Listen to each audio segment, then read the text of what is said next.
अभी हम सब ने पंचपरमेष्टि विधान पढ़ा सुना। ये विधान आज गृह प्रवेश के उपलक्ष्य में जतन के परिवार के द्वारा कराया जा रहा है। वास्तव में इसका जो गृह प्रवेश वगैरह है और ये पंचपरमेष्टि विधान वगैरह कराते हैं, कोई भी प्रसंग होता है, इनका क्या उद्देश्य होता है, इनके पीछे क्या अभिप्राय होना चाहिए, वो हमें बहुत गहराई से समझना चाहिए। देखिए, जैसा भी ऋषभ पंडित जी आपको बता रहे थे, कोई किराए के मकान में रहा हो और उसे फिर अपना घर मिला हो तो उसे बहुत खुशी होती है, उसे बहुत आनंद आता है कि चलो हम अपने घर में आ गए। लेकिन जैन धर्म कहता है वो भी किराए का ही घर है, वो तुम्हारा घर नहीं है और तुम उसे अपना घर ना समझ लो।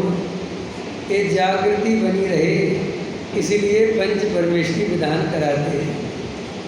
ये पंचपरमेष्टि विधान या शांति विधान अगर कोई इस मान्यता से कराता है कि इसके घर में इसके कारण हमारे घर में शांति हो जाएगी, विघ्न बाधाएँ दूर हो जाएंगी, घर में मंगल हो जाएगा, तो ये सब मान्यताएँ मिथ्यात्व है। जैन धर्म में कोई भी किसी का कर्ता धर्ता नहीं है। हमारे भगवान वीतरागी हैं और हमारे भगवान वीतरागी नहीं है, सारा विश्व ही वीतरागी है।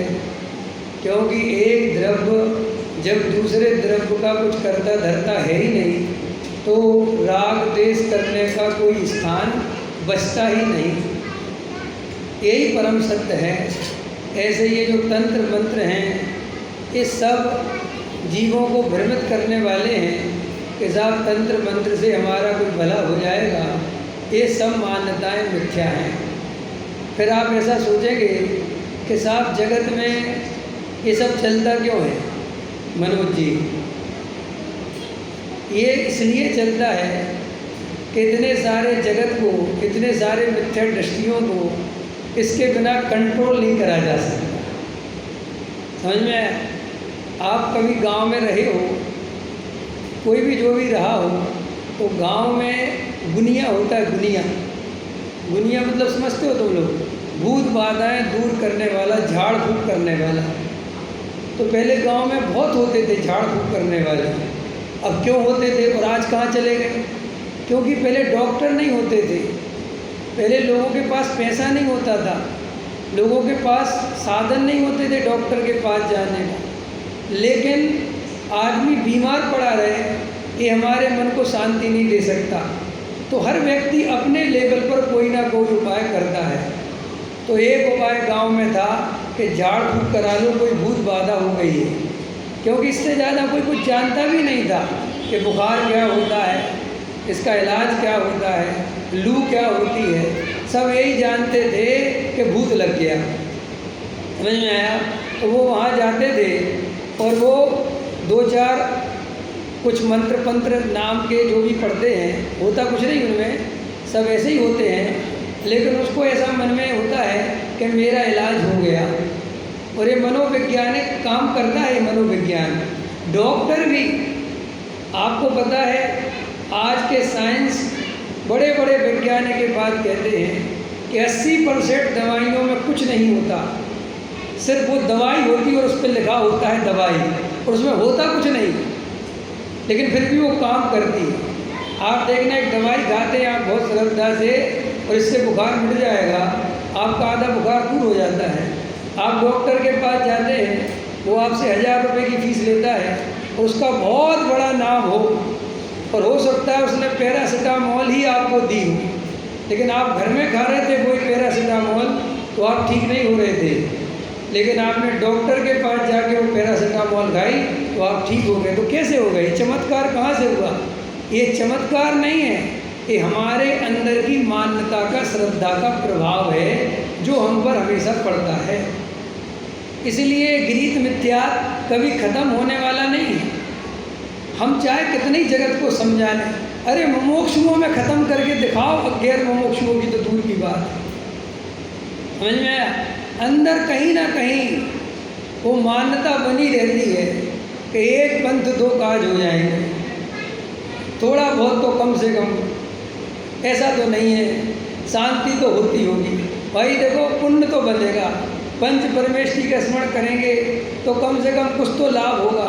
ये मान्यता जब तक सम्यक दर्शन नहीं हो जाए जीव को, कहीं ना कहीं अंदर में किसी ना किसी रूप में पड़ी ही रहती है।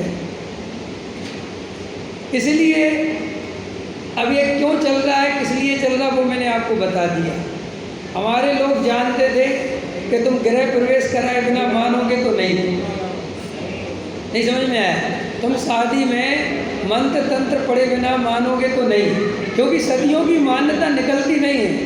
तो फिर हम लोगों ने अपने ही जैन पंडित खड़े कर दिए कि तुम ब्राह्मणों को मत बुलाओ, तुम हमारा ही पंडित लो।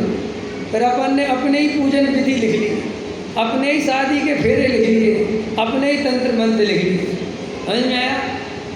इनसे कुछ नहीं होता, लेकिन ये मन की शांति के लिए और समाज की व्यवस्था ऐसे ही चलेगी। क्यों?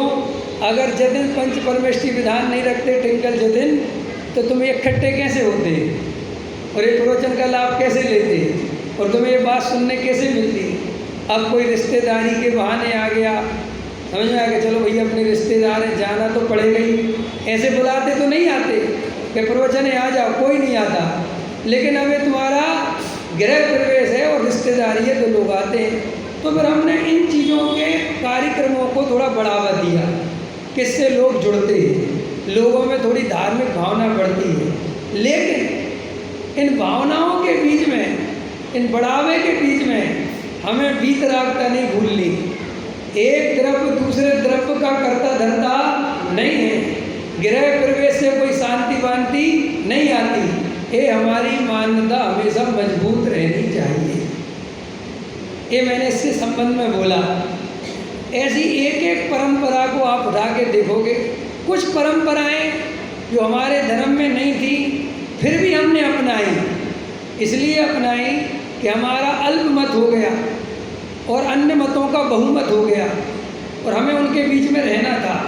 तो हमने कुछ प्रोपगेंडे ऐसे अपनाए कि हम उनमें मिक्सअप हो जाएं, हम थोड़े थोड़े उनके जैसे लगने लगे। एक हमारे वीर सागर जी घटना सुनाते हैं ना बनारस की, एक ही जैनी बचा है। वो घटना याद किसी को अगर नहीं हो तो सुन लेना।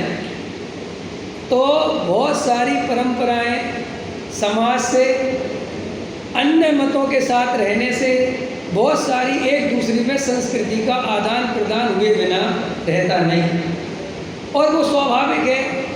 लेकिन जैन धर्म वीतरागी धर्म है, तो हम लोगों ने अब जो व्यवस्था थी उसको समझा चलाया, लेकिन उसमें भी हमें वीतरागता नहीं भूलनी चाहिए। तो पंच परमेष्टि विधान कराने के उद्देश्य से ये बात समझना कि निज घर मेरा ये नहीं है, मेरा असली घर तो मेरा चैतन्य देव है। और जैसा वो किराए के मकान में दुखी था, ऐसे इस मकान में भी मैं कोई सुखी होने वाला नहीं हूँ। वो थोड़ा जल्दी निकाल देते थे, उसमें 11 महीने का एग्रीमेंट होता था। इसमें हो सकता है कि तुम्हारा 20-25 साल का हो जाए, लेकिन मकान का एग्रीमेंट होता है, तुम्हारा नहीं, क्योंकि तुम तो कल भी छोड़ के जा सकते हो। इसलिए आचार्य कहते हैं कि हमें वीतरागता को नहीं भूलना है। हम जो बही खाते वगैरह भी होते थे, या हमारी फैक्ट्री वगैरह या दुकान वगैरह, उसमें जो अपन पंच परमेष्टि का स्मरण करते हैं, वो भी इस उद्देश्य से करते हैं कि हे भगवान, ये मेरी मजबूरी है कि मेरे को एक गृहस्थ जीवन अंगीकार करना पड़ा। मेरे अंदर एक विषय कसाय की आग जल रही है, इसलिए मुझे घर गृहस्थी में प्रवेश करना पड़ रहा है। अब जब घर गृहस्थी में प्रवेश किया है तो मुझे न्याय नीति पूर्वक आजीविका भी करना मेरी मजबूरी है। लेकिन हे जिनेंद्र देव, इस गृह प्रवेश में, इस व्यापार के कार्य में मैं कभी भी वीतरागता को नहीं भूलूंगा, मैं कभी भी अपनी आत्मा को नहीं भूलूंगा, कभी भी मैं व्यापार में, अपनी आजीविका में अन्याय से, अनीति से धन उपार्जन नहीं करूंगा।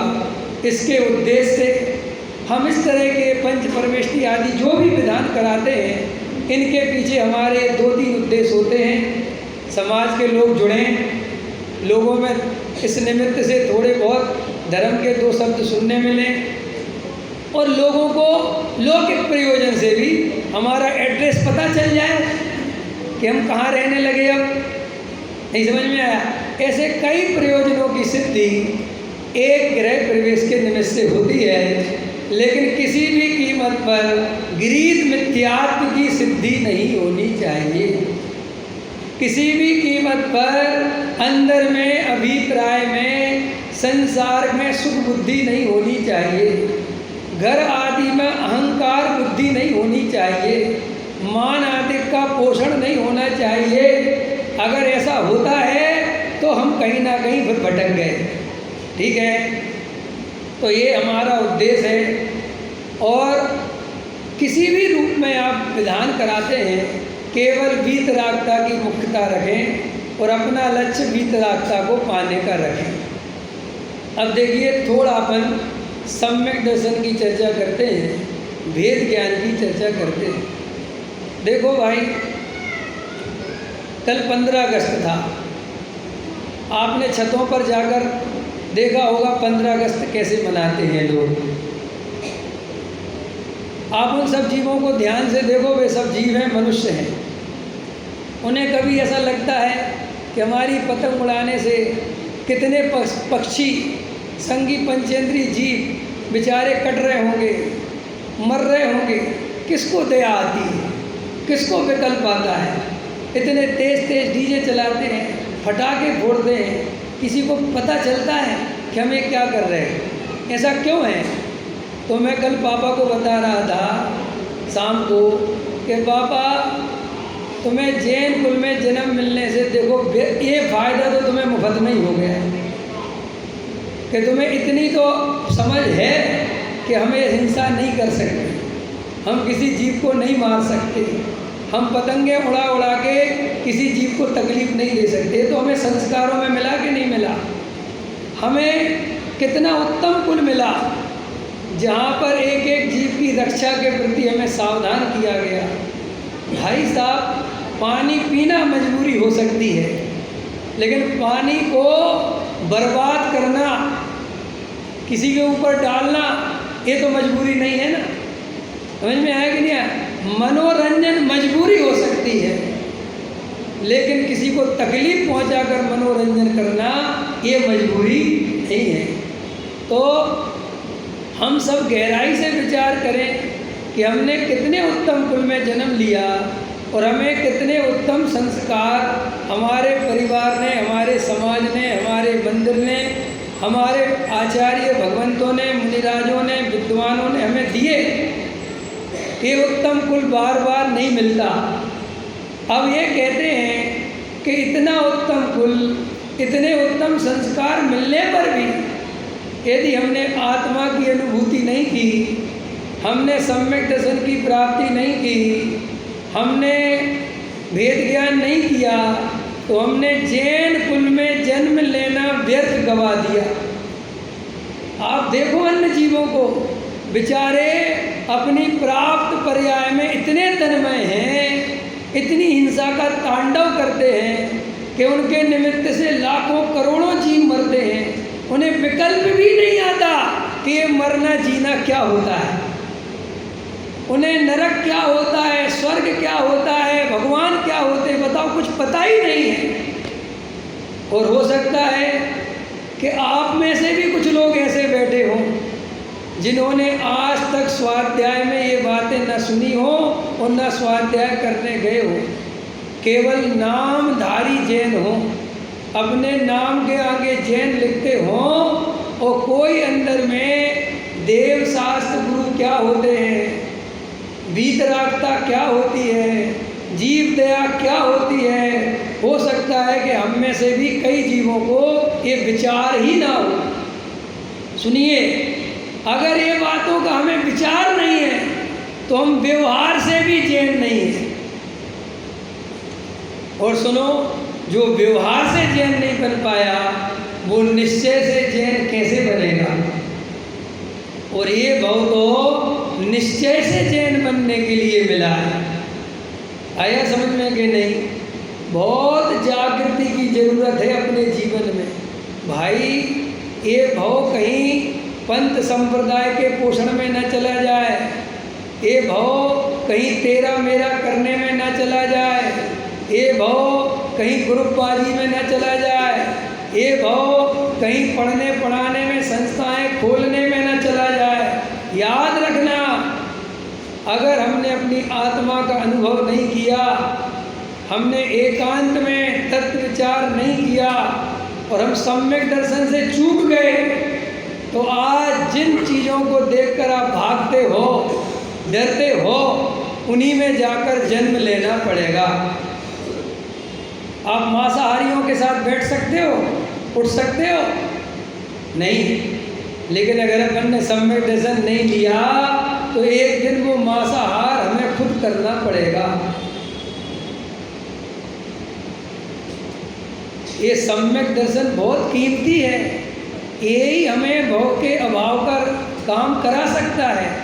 अभी जो अपन सिद्धालय बनने की बात, सिद्धालय में बैठने की बात सुन रहे थे, कभी विचार किया सिद्धालय पे बैठने के लिए कितना समर्पण चाहिए?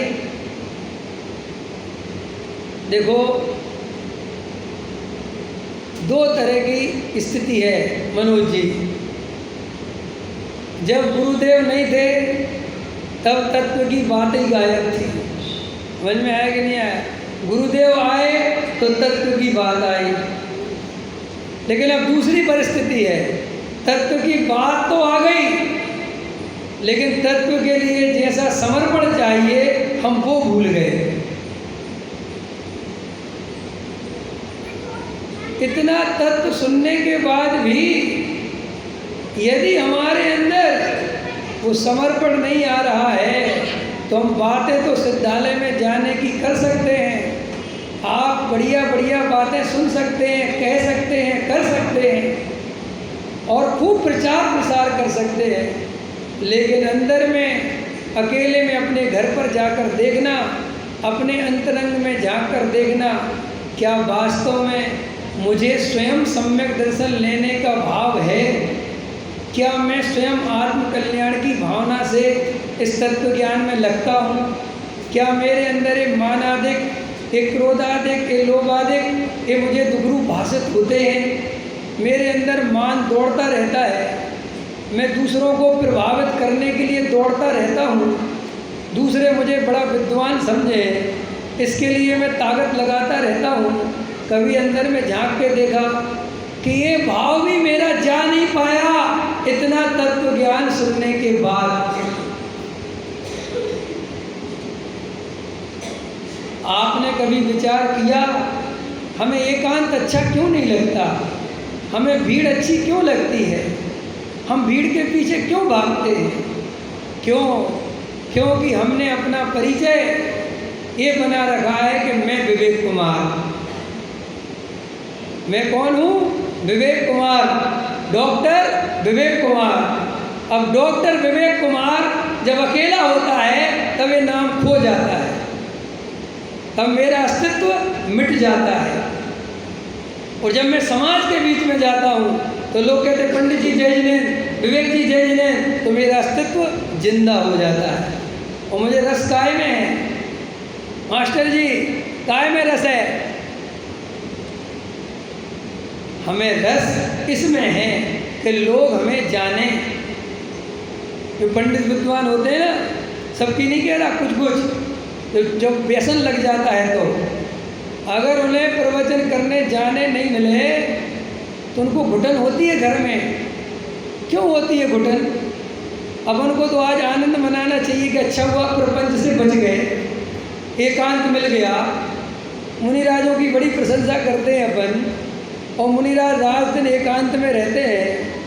कल मैं एक गाथा पढ़ रहा था मूलाचार की, बहुत महान गाथा है मेरी नज़र में वो। उसमें लिखा है, एक श्रावक एक गृहस्थ जब सामायिक में बैठता है और अपनी आत्मा का ध्यान करता है, उस समय वो मुनि के समान हो जाता है। किसके समान लिखा बच्चे सेन जी? तो तुम गृहस्थ हो, गृहस्थ हो, ये कह के भ्रष्ट मत हो। समझ में आया? अरे हम भी गृहस्थ में रहकर भी मुनि बने जैसी अनुभूति कर सकते हैं अगर हम एकांत में सामायिक करें तो। अरे भाई, ये रंग राग में धर्म नहीं है, ये नाचने कूदने में धर्म नहीं है, ये तो रागियों के लक्षण हैं, ये तो मोहियों के लक्षण हैं, और हम इनमें धर्म खोजते हैं।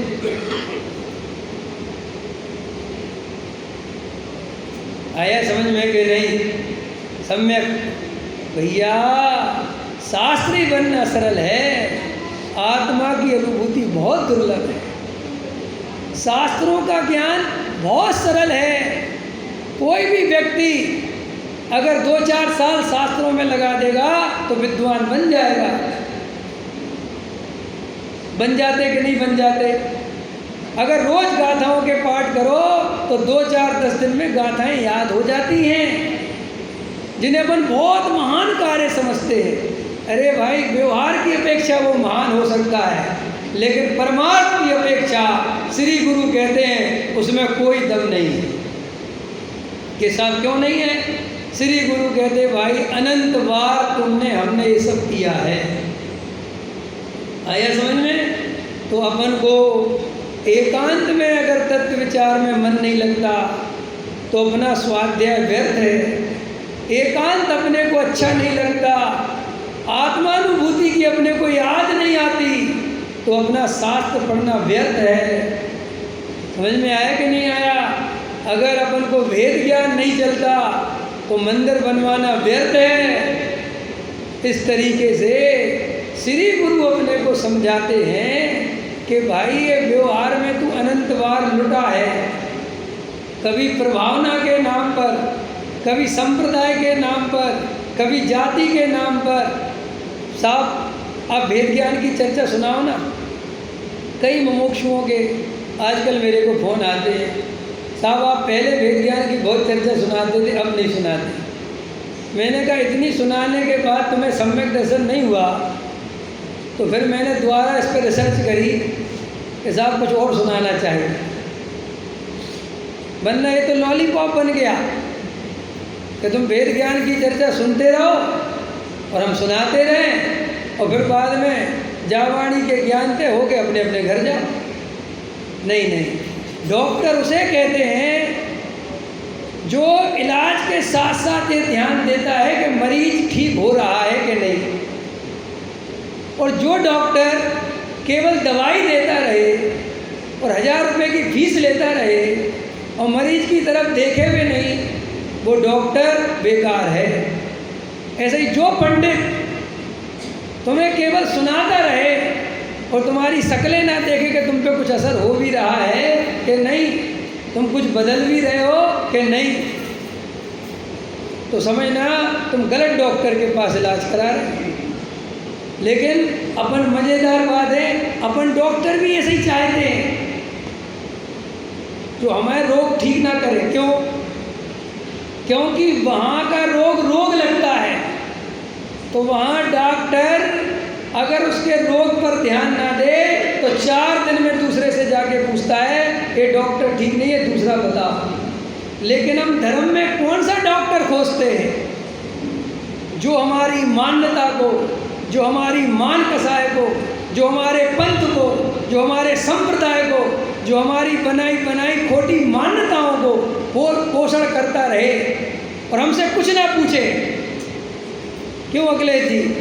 बस ये कहता है अखिलेश जी बहुत सरल परिणामी आदमी हैं, बहुत बढ़िया हैं, त्यागी वृत्ति है। बस अखिलेश जी कहेंगे ये बीमारी का इलाज है हमारी, ये बीमारी का इलाज है कि इससे बीमारी कई गुना बढ़ गई है। आज हम छोटे छोटे मंचों पर मान सम्मान की दौड़ लगाते हैं, हर जगह माला पहनाने में लगे हैं। कहीं ये विचार नहीं करते कि हम कैसे मुमुक्षु हैं, ये मंच माला माइक हमें क्यों खाई जा रहा है। हर जगह प्रतिष्ठा, हर जगह मान सम्मान, विद्वान हो तो, सेठिया हो तो, और आम पब्लिक हो तो। आम पब्लिक भी ये सुनना चाहती है आपका बहुत बहुत आभार, आप 2 घंटे हमें झेलते रहे।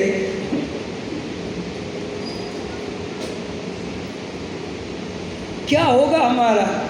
हम कैसे सम्यक दृष्टि हो पाएंगे? विचार तो करना, आज अपने अपने इस विधान के निमित्त से विचार करना कि हमारे अंदर वास्तव में आत्मानुभव की झलक है। कभी याद भी आती है कि हमें आत्मानुभूति हुई कि नहीं, कभी याद आती है कि हम सच्चे मोक्षु बने कि नहीं, कभी याद आती है कि हमने शास्त्रों को पढ़ के अपने को पंडित समझ लिया, लेकिन अनुभूति तो हमें अभी भी नहीं हुई। ये विचार करने का समय है भैया, ये बहुत चला जाएगा।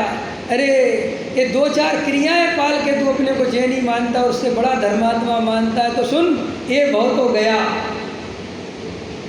और वो क्रियाएं भी बहुत कम लोग होते हैं जो ईमानदारी से पालते हैं, उसमें भी 100% मायाचार, दिखावटी, परंपरा, ये सब घुसी रहती है। हमारे घरों में कोई आता है तो हम छन्ना लगा लेते हैं, और कोई जाता है तो छन्ना भूल जाते हैं।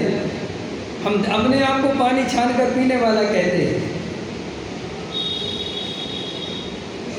अरे भाई, मैंने कहा था जब तक हमारे अंदर विद्रोह नहीं होगा, जब तक हमारे अंदर क्रांति नहीं आएगी, भूल जाओ हम सम्यक दर्शन के पात्र भी नहीं बन सकते। अभी तो हम सबके अनुसार चलने की कोशिश करते हैं, परंपराओं को ढोते हैं कि नहीं? बोलो मनोज जी। मैंने यहाँ पर, अब मुझे भी बहुत साल हो गई, हालांकि मुझे कभी फीलिंग नहीं आएगी कि मैं दिल्ली वाला हूँ, और मुझे होना भी नहीं। मैं दिल्ली वालों को बहुत अच्छे से जानता हूँ, इनके घरों में घुस घुस के जानता हूँ। ये सारे त्यौहार मनाते हैं, तीज भी मनाते हैं, रक्षाबंधन पर बाहर वो एक चित्र है अकम्बलाचार्य का, छोटा सा छप जाता है, पता नहीं कहाँ से आ जाता है, लगा लेंगे, उस पर खीर लगाते हैं, और ये अपने आप को मुमुक्षु कहते हैं।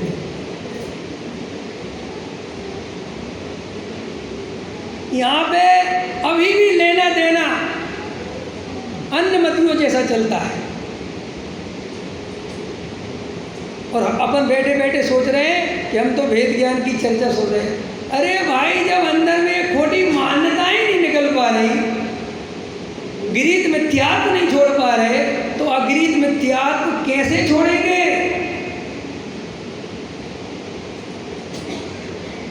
बहुत ताकत लगानी पड़ती है। सारे घर वाले बंदूक लेके खड़े हो जाते हैं अपने खिलाफ। समझ में आया? मैं जब अपने सागर जाता हूँ ना, मेरे साथ ऐसा व्यवहार होता है जैसे मैं अछूत आ गया।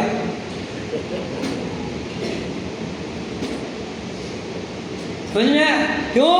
क्योंकि हम उन परंपराओं का साथ नहीं देते। लोग तुम्हें कहेंगे कि बहुत मतलबी हैं, बहुत स्वार्थी हैं, समाज से हटके चलते हैं, अपने आप को क्या समझते हैं। सुनो, इन बातों को तुम्हें सुनना ही पड़ेगा जब तुम विद्रोह करोगे। गुरुदेव को भी सुननी पड़ी, निहाल भाई को भी सुननी पड़ी, बहन दीदी को भी सुननी पड़ी, डॉक्टर साहब को भी सुननी पड़ी। जितने भी महान लोग पृथ्वी पर होते हैं, उन्हें समाज कभी आसानी से एक्सेप्ट नहीं करता, और जिसे आसानी से एक्सेप्ट कर ले, समझ लेना इसमें विद्रोह आया नहीं। सम्यक दर्शन विद्रोह है, मिथ्यात्व के खिलाफ, मिथ्या दृष्टियों के खिलाफ। समझ में आया? क्यों? क्योंकि जब एक सम्यक दृष्टि होता है तो वो तुम्हारी बनी बनाई परंपराओं के खिलाफ बोलता है, और ये समाज कभी स्वीकार नहीं करती। और जब समाज स्वीकार नहीं करती तो उसके पास दो रास्ते बनते हैं। मुमुक्षुओं के पास कौन सा रास्ता है? स्वच्छंदी। ये शब्द सबसे प्यारा है।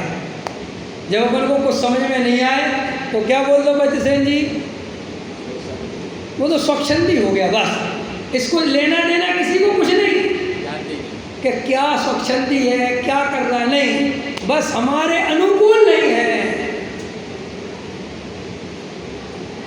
देखो आपके अंदर सब शांत हो गए ना, हिल गए ना बिल्कुल ऊपर से लेके नीचे तक, एक की भी आवाज़ नहीं आ रही, चुप, बिल्कुल साइलेंट।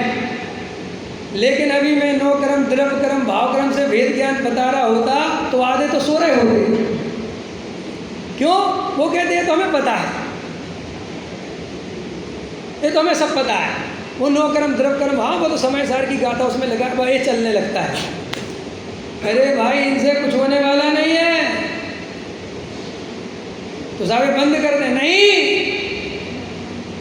बंद नहीं करना है, ये कारण खोजना है कि चलने पर भी प्रभाव क्यों नहीं छोड़ रहा। हम इतना स्वाध्याय कराने के बाद भी लोगों के अंदर से मान कसाय का भूत क्यों नहीं उतार पा रहे। हम इतनी तत्व ज्ञान की चर्चा करने पर भी ये मंच माला माई का भूत क्यों नहीं निकाल पा रहे। विचार करो, इतना उत्कृष्ट तत्व है और आचरण इतना निकृष्ट हो, ये कैसे चलेगा? हम निकृष्ट आचरण किसे कहते हैं? खाने पीने में बस। लेकिन क्रोध, मान, माया, लोभ। एक भाई साहब छने हुए पानी की बोतल लेके चल रहे हैं, अभी बताया था ना परसों, लेकिन भाई साहब को माला नहीं पहना पाए तो भाई साहब ने बॉटल रखी बाजू में और चालू हो गए। क्यों भैया? इतनी मान कसाई नहीं जीत पा रहे, लेकिन एक पानी छान के पीना है। भाई साहब एक क्रियाएं करना बहुत आसान है, अंदर की कसाई को मिटाना बहुत मुश्किल है। अरे आत्मा तो परद्रव्य की क्रिया कर ही नहीं सकता, परम सत्य तो ये है।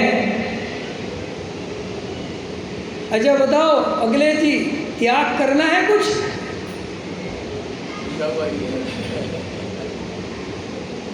त्याग करता है कुछ आत्मा? लेकिन अंदर में पूछो, रात और दिन धर्म के नाम पर केवल त्याग त्याग त्याग त्याग, ये त्याग करना है, वो त्याग करना है। अरे भाई त्याग नहीं करना, ग्रहण करना है।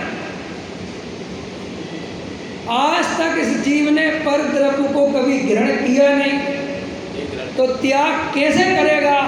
समझ में आया कि नहीं आया? और वो सारी चेतना एक खाने पीने में, परंपराओं में, धर्म इसमें ही चली जाती है और इसी में धर्म मान बैठा है। मुझे स्वयं एकांत में सामायिक करके अपने शुद्धात्मा की अनुभूति करना है, मुझे एकांत प्रिय होना चाहिए। ये जब तक अंदर में नहीं आएगा, तत्व विचार अंदर से गहरा नहीं होगा, इस समाज का रस नहीं टूटेगा, तब तक हम सम्यक दर्शन नहीं प्राप्त कर सकते। देखो परसों बात हुई थी शायद, मनोज जी आप आते नहीं, इसको कभी कुछ सुनाने का मौका मिल जाता है। देखो अरे ऐसे जी बड़ी मुश्किल से मिले जो सब समझे अपने लेवल की बात। भाई हमने सम्यक दृष्टियों को चुना, समझना, आदर्श के रूप में। कब? जब वे सम्यक दृष्टि थे। हमने भरत जी के 6 खंड देख रहे हैं। कब? जब भरत जी सम्यक दृष्टि थे। और अपन कौन है? और मिथ्या दृष्टि किससे कंपेरिजन कर रहा है? बसै भोगों का सम्यक दृष्टि से। तो क्या होगा तेरा? अरे भाई तू एक भी सम्यक दृष्टि ऐसा लेके आ जिसने सम्यक दर्शन प्राप्त करते समय संसार की चाय रखी हो, एक लेके आ।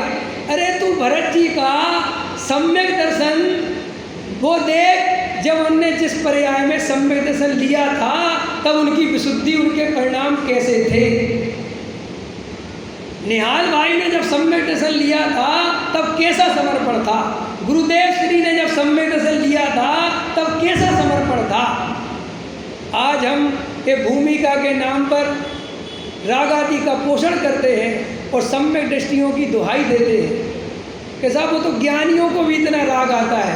अरे भाई, ज्ञानी होने के बाद की बात है। तू अगर मिथ्या दृष्टि होकर ऐसे राग का पोषण करेगा तो तू सम्यक दृष्टि कभी हो ही नहीं पाएगा। एक भी सम्यक दृष्टि मुझे ऐसा बताओ जो व्यापार धंधे में रस लेते हुए, समाज के काम करते हुए सम्यक दृष्टि हो गया हो, एक लेके आओ। भाई साहब, श्रद्धा के वैराग्य के बिना, संसार में से सुख बुद्धि टूटे बिना, संसार में से रस छूटे बिना जीव कितना ही तत्व ज्ञान का अभ्यास करे, सम्यक दृष्टि नहीं हो सकता। व्यापार करना मजबूरी हो सकती है। हमारे बनारसी दास जी, हमारे पंडित टोडामल जी साहब, हमारे दौलत राम जी, हमारे सदाशिव दास जी, जितनों को अपन सम्यक दृष्टि समझते हैं, इनके जीवन में झांक कर देखो। अरे महावीर के जीव ने शेर की पर्याय में सम्यक दर्शन लिया तो कैसे लिया? अंजन निरंजन हुए तो कैसे हुए? सोचो, मंचमाला माइक पे पहनते पहनते, मान का पोषण करते करते कोई सम्यक दृष्टि हुआ? अरे गुरुदेव श्री जब समय सार मिला तो गड्ढे में जाकर चुपचाप दिन भर भूखे प्यासे रोटी भी भूल गए थे, रात दिन उस समय सार को पढ़ते थे, तब जाके सम्यक दर्शन प्राप्त होता है। हम सब पाना भी चाहते हैं और फिर सम्यक दर्शन भी चाहते हैं, और धर्म के नाम पर ये 2-4 बाहर की क्रियाएं पूजा पाठ करके और थोड़ा स्वाध्याय करके सोचते हैं कि हमें सम्यक दर्शन हो जाएगा। नहीं होगा। हाँ, परंपरा चलेगी तो मुमुक्षु कहलाओगे, तुम्हारा बैनर लगेगा, लेकिन सम्यक दृष्टि व्यक्तिगत चीज़ है। परसों बात बताई थी, प्रवचन सामूहिक होता है लेकिन उसको ग्रहण व्यक्तिगत किया जाता है, और अपन प्रवचन करते भी सामूहिक हैं और ग्रहण भी सामूहिक ही करते हैं। बस सेन जी बैठे बैठे सुन रहे हमारा प्रवचन और मन में सोच रहे ये बात तो जो उनसे कह रहे हैं, ये सारा तो उनकी तरफ है। क्यों भाई, तुम्हारे लिए कोई इशारा नहीं? अथवा शास्त्रों की कोई बात सुना दो, ये बात तो वहाँ लिखी है, ये बात तो फला लिखी है, तुम्हारा पूरा 1 घंटा तो इस बकवास में चला जाता है। कब सुनते हैं हम प्रवचन? केवल मिलान करते रहते हैं और अपनी अटेंडेंस लगवाते रहते हैं कि हम तो 12 महीने आते हैं। भाई, अगर ये सम्यक दर्शन इतना सरल होता तो महापुरुषों को इतनी मेहनत नहीं करनी पड़ती। इसलिए सुन सुनकर किसी चीज़ को सरल मान लेना। क्यों? जब अपन ऐड सुनते हैं किसी चीज़ के, रातों रात करोड़पति बनिए, 10 लाख की वो मशीन खरीद लाइए, उसमें इतना प्रोडक्शन होता है और एक पर पीस पे 100 रुपये मिलते हैं, और आप एक दिन में कितने पीस निकालेंगे मशीन से? 1000। तो 100 रुपये इंटू 1000 कितने हो गए? बाप रे, गजब। अरे मूर्ख, ये मशीन के बारे में सोच रहा है, 1000 पीस निकलने के बारे में सोच रहा है, लेकिन इसे बेचेगा कहाँ? ये भी तो सोच। लेकिन मुंगेरी लाल के हसीन सपने सबको अच्छे लगते हैं। ऐसे ही तुम सिद्धालय में विराजोगे, तुम मोक्ष हो, तुम तत्व ज्ञान का लाभ लेते हो, ओ तुम समय सार पढ़ते हो, तुम्हारी आत्मा पवित्र है, तुम निश्चित भक्त जीव हो, आज नहीं तो कल तुम्हारी मुक्ति होनी है। अरे खबर ही नहीं है कि मैं क्या मूर्ख चंद कर रहा हूँ। अरे भाई, भक्त होने पर भी बिना पुरुषार्थ के कोई मोक्ष नहीं जाता। समझ में आया? भक्त हो ये परम सत्य है, लेकिन बिना समर्पण के, बिना पुरुषार्थ के मोक्ष नहीं जा सकते, सम्यक दर्शन नहीं पा सकते। ठीक है भैया, जतिन कुमार जी कहाँ गए? ऊपर देवेंद्र हैं। हाँ, चलने दूँ और चलने दूँ? अच्छा, भोजन नहीं बना? 15 मिनट बाद और दूसरा भोजन करो 15 मिनट। आया समझ में कि नहीं? देखो, मेरी बातें आप लोगों को अटपटी लग रही होंगी, सच में लग रही होंगी, क्योंकि हमें अब ऐसे सुनने की आदत नहीं रही। अब हमें लोरियाँ सुनने की आदत पड़ गई है। ग्रंथ खोलो, गाथा निकालो और गाथा नंबर 6 रवि हो दिया अपमत तो जाड़ गोदू जो भावो।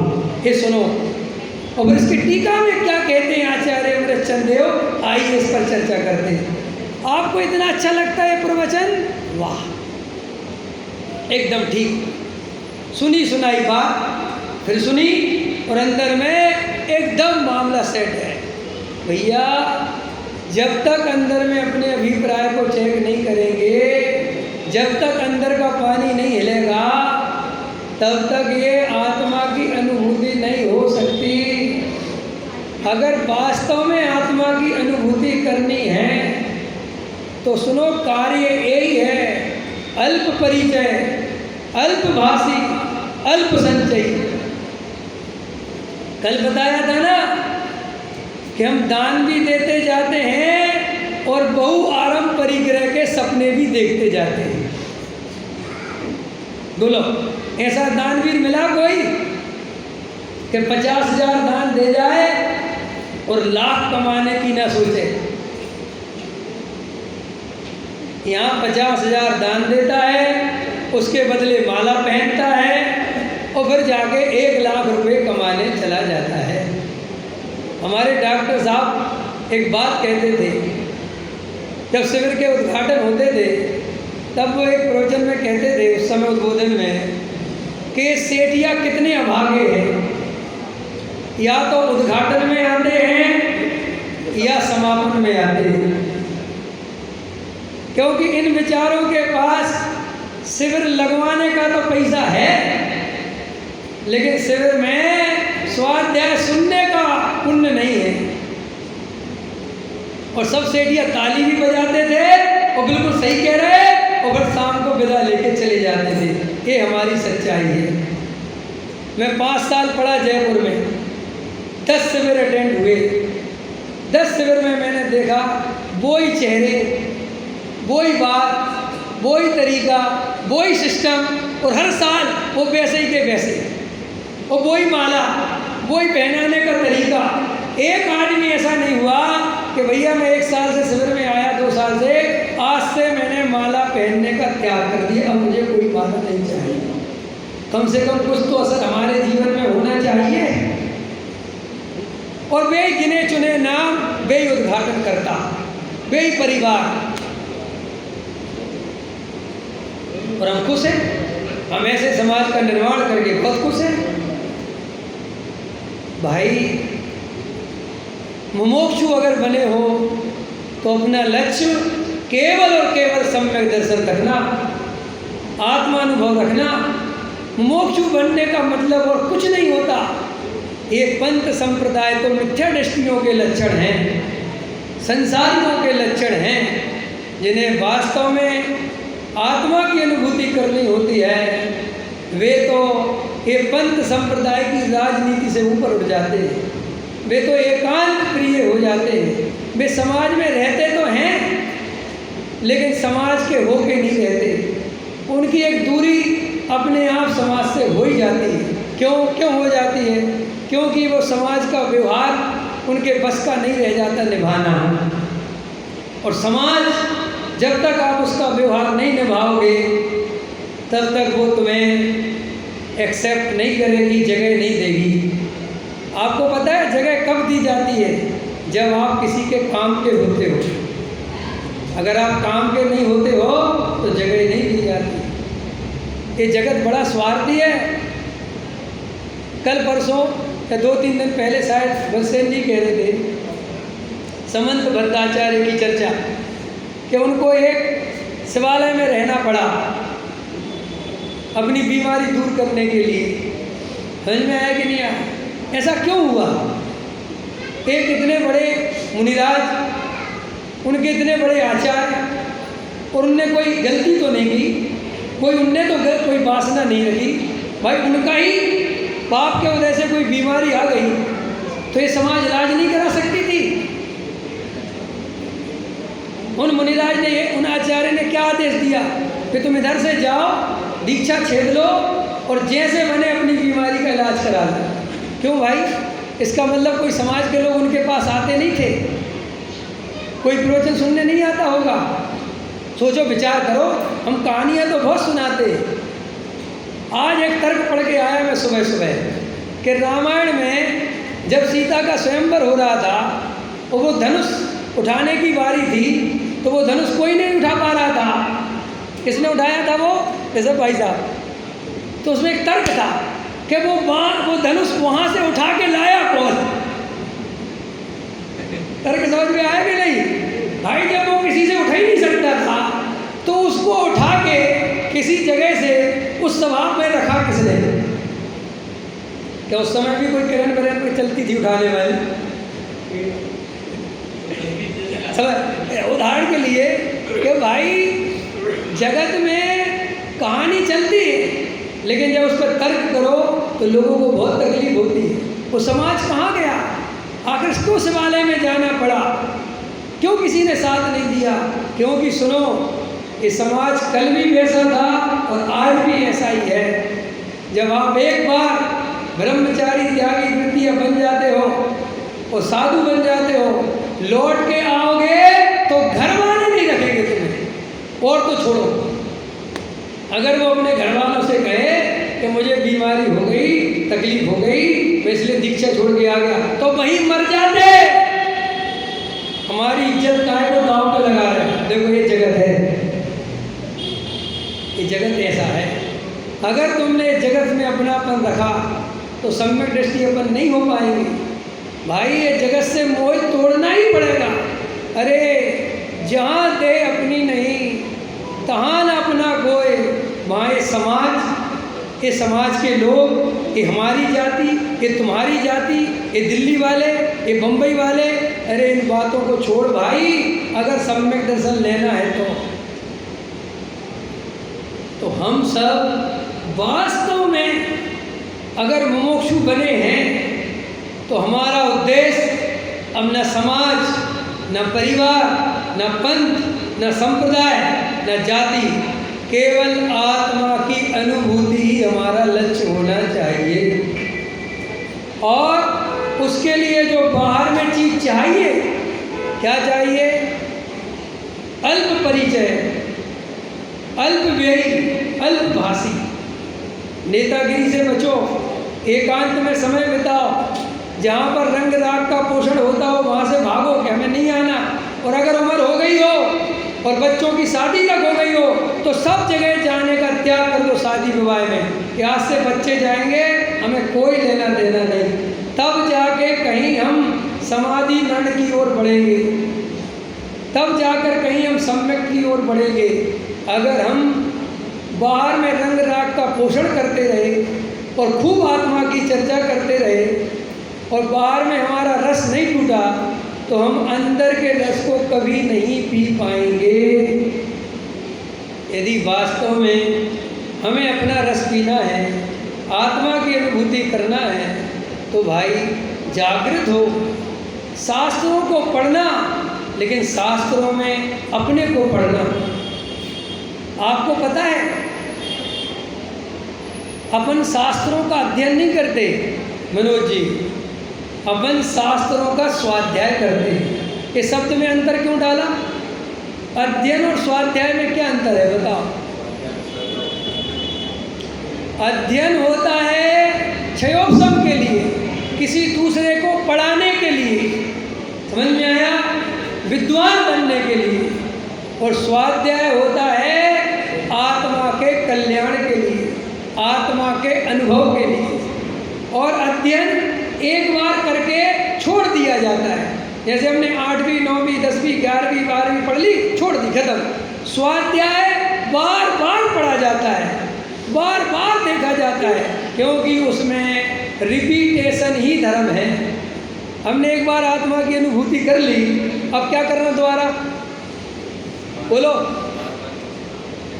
हैं भाई साहब? कुछ नहीं करना, फिर यही करना। और सुनो, यही नहीं करना, अनंत काल के लिए यही करते रहना, इसका नाम सिद्ध बनना है। अब विचार करो कि कैसे करना स्वाध्याय।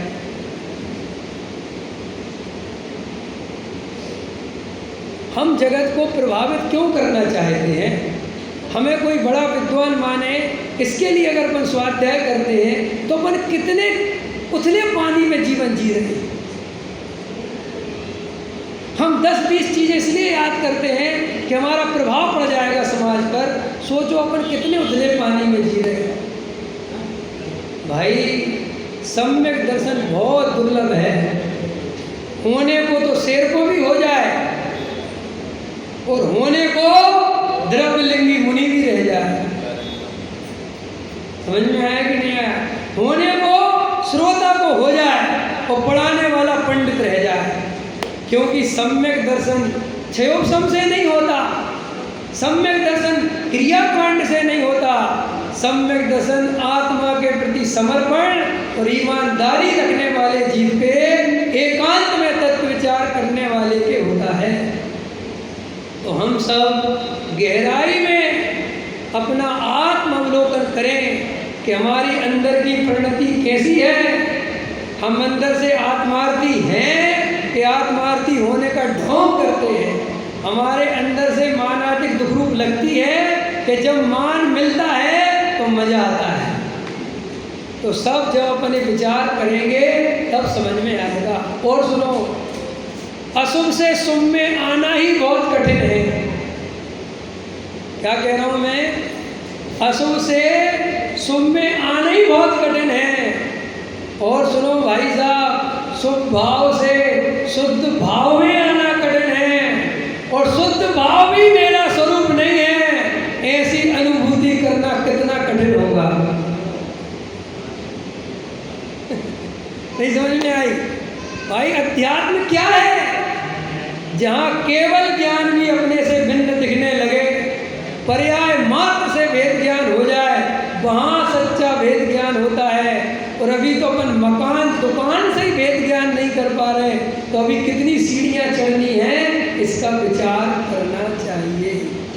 सहजानंद